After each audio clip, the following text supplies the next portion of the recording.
Sachal news network की videos में खुशामदीद। नाजरीन, वीडियो से मुतालिक अपनी कीमती राय का इजहार कमेंट बॉक्स में ज़रूर करें और चैनल को सब्सक्राइब करें।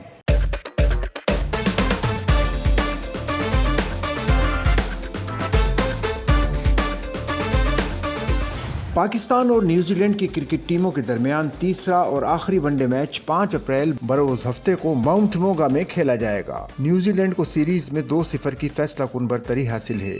न्यूजीलैंड ने नेपियर में खेले गए पहले मैच में 73 रन, जबकि हिमिल्टन में खेले गए दूसरे मैच में 84 रन से कामयाबी हासिल करके सीरीज अपने नाम की।